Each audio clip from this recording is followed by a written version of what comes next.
Eu estou fazendo essa série de vídeos sobre o que eu chamo de heresias do catolicismo contemporâneo, e essa é a quarta. Eu vou falar sobre a transformação do cristianismo numa doutrina teórica.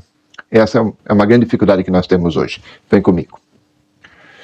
Quando a gente pega o Concílio Vaticano II, por exemplo, a Gaudium et Spes, número 43, vai dizer assim, que existe um grave erro feito por muitas pessoas do nosso tempo, que é separar a fé e a vida.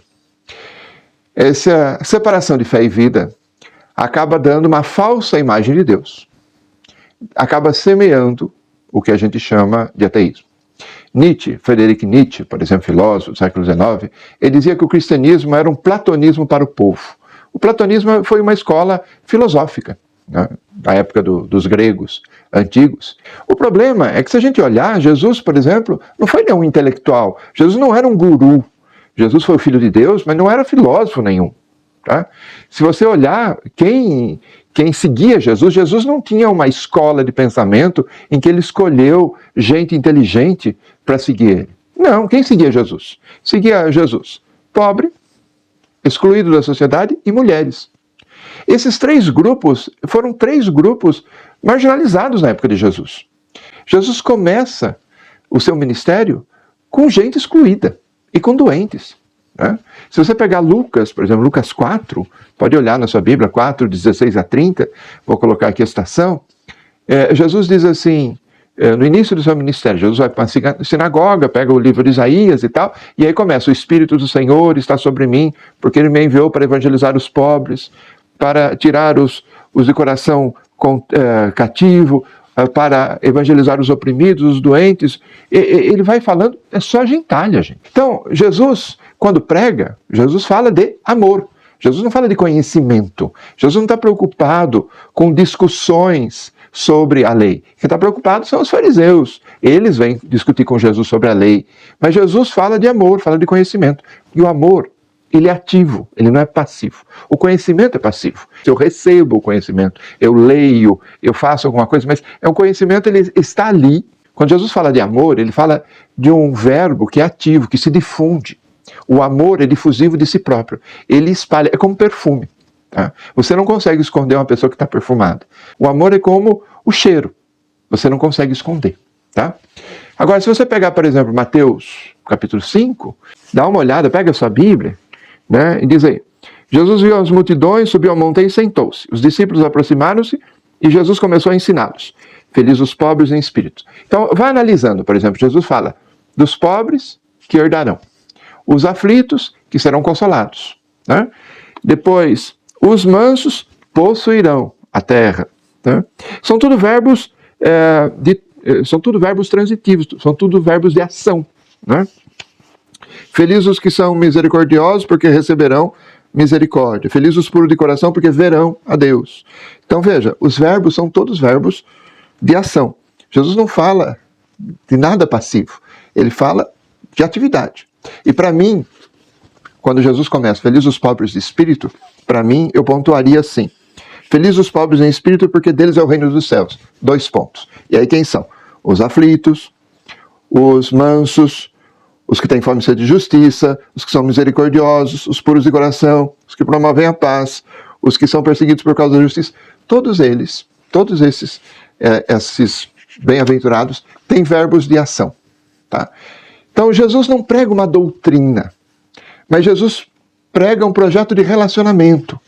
Um projeto de relacionamento com Deus e um projeto de relacionamento com os homens, entre as pessoas, entre a sociedade, ao qual ele chama isso de reino de Deus. Esse é o projeto de Jesus. Então não é uma doutrina. Nós transformamos, e por aqui que eu estou dizendo que é heresia, nós transformamos o projeto de relacionamento de Jesus entre eu e o Pai, entre eu e os meus irmãos, numa doutrina que eu preciso saber decor, que eu preciso saber, conhecer todos os pontos, saber tudo decor e salteado. E nada disso é projeto de Jesus. Então, o projeto de Jesus é um projeto de vida, é um projeto ético, é um projeto de espiritualidade, mas é um projeto também de relacionamento social entre as pessoas. O projeto dele é um projeto de relacionamento espiritual e humano, ao qual ele chama de reino de Deus. Jesus pregava o reino de Deus. Jesus nunca pregou uma doutrina e não era um filósofo. Se você vê, por exemplo, hoje a sociedade humana, nós estamos numa sociedade capitalista. Como se rege essa sociedade? Essa sociedade tem um Deus próprio. E esse Deus chama-se dinheiro. No capitalismo, o que vale é o dinheiro. O fundamento do capitalismo é a acumulação do capital. Mas esse é o fundamento da sociedade capitalista, é o acumular capital. Quanto mais capital for, mais rico eu for, melhor, mais bem sucedido. Tá? Se você olhar, por exemplo, pegar Mateus 4, você vai ver o demônio oferta para Jesus todos os reinos, todo o dinheiro do mundo, se Jesus adorar ele como Deus. Então, esse é o sistema capitalista que nós temos. É um sistema que instituiu o Deus como dinheiro e que todo mundo se ajoelha. Francisco entendeu que o dinheiro pode ser um Deus para a gente. Para muita gente é. O Papa Paulo VI, por exemplo, na Popularum Progressio, no número 22, ele vai dizer justamente isso.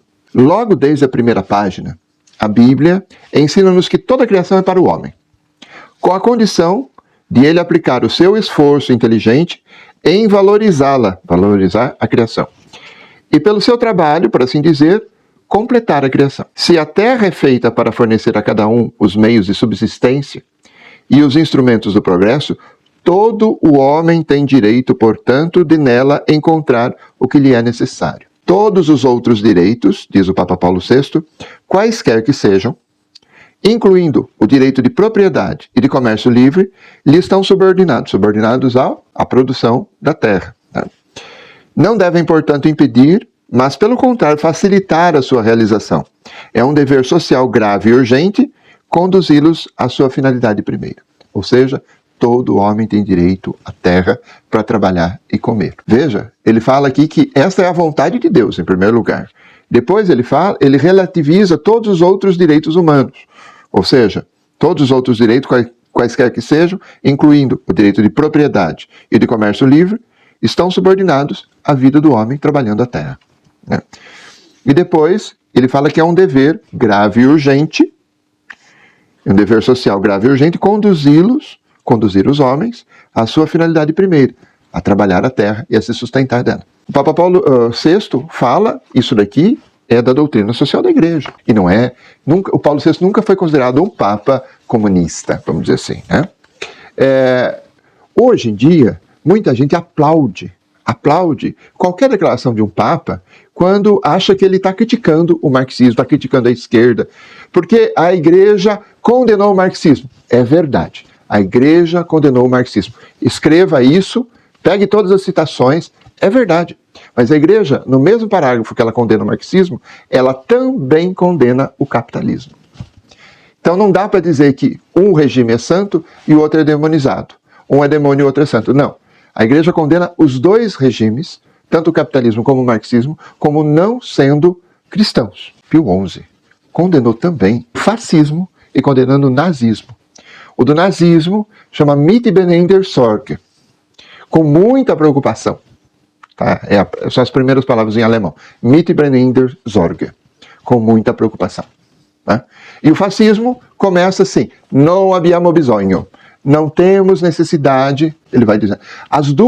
Os dois textos oficiais do Papa condenam as doutrinas de direita, que aliás estão em moda hoje em dia, né? Fascismo e nazismo. Né? Tem gente fazendo, eu não vou fazer o gesto, tem gente fazendo gesto, e você tem visto isso, tem discussão sobre isso, grandes empresários. Aliás, foram os grandes empresários que sustentaram Hitler, que foram grandes empresários que sustentaram Benito Mussolini. Grandes corporações que hoje estão aí, lucraram muito e continuam lucrando até hoje no capitalismo. Tá?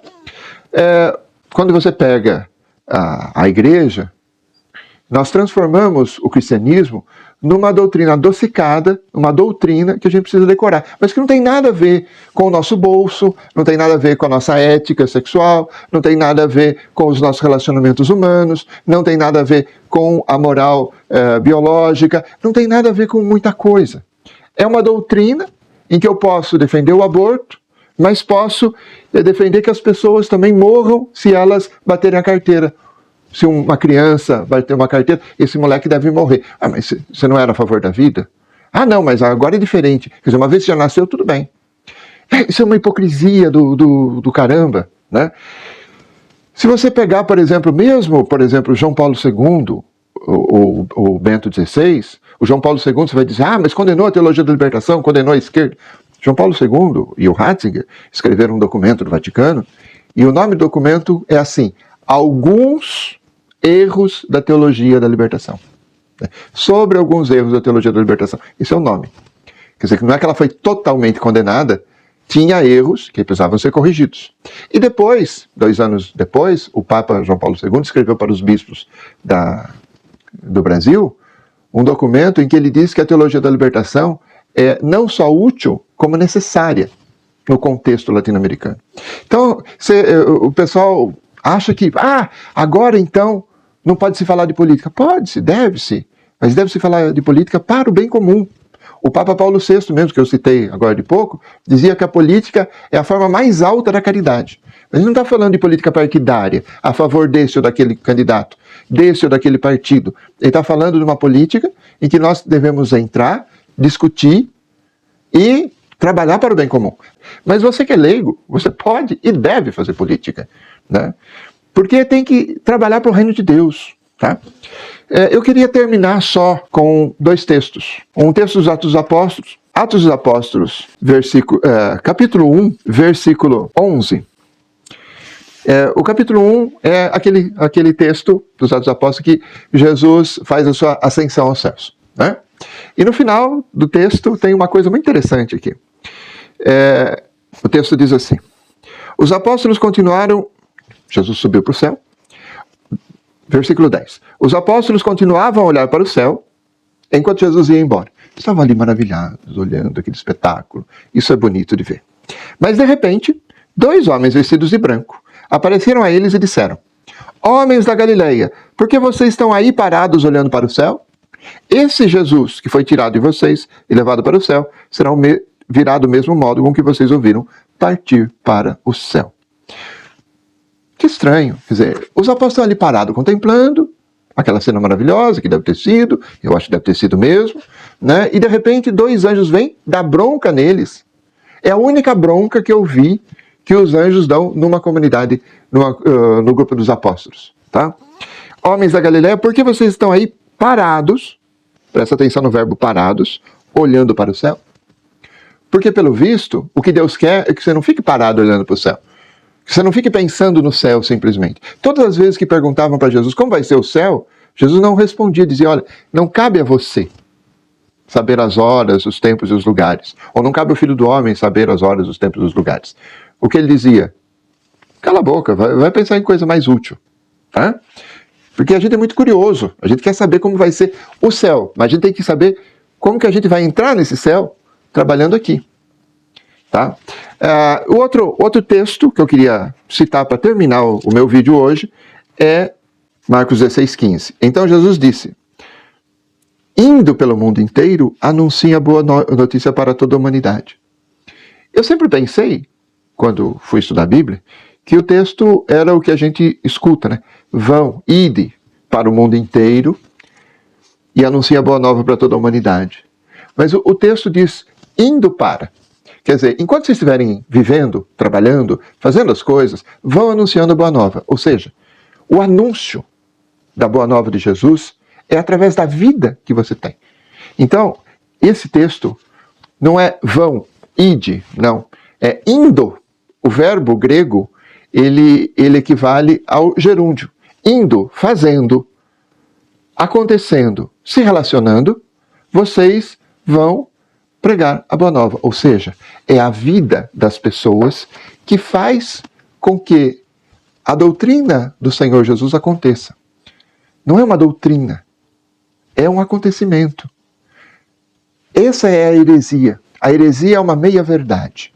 Quando a gente transforma o acontecimento, a mensagem, os gestos, o projeto de Jesus, que é ação pelo bem, ação concreta, ir ao encontro do pobre, do oprimido, de fazer o bem e tal. Quando você transforma tudo isso numa doutrina que eu tenho que folhear e saber decor, isso é uma heresia. E isso é uma heresia que está muito difundida, que a Gaudium Spes diz é um grave erro do nosso tempo que muitas pessoas fazem. Então presta atenção nisso. tá? Pensa nesse vídeo e se você gostou, deixa o seu like, deixa o seu comentário, assine o canal, ok? Eu vou continuar a próxima heresia, a partir dessa. Até a semana que vem. Muito obrigado.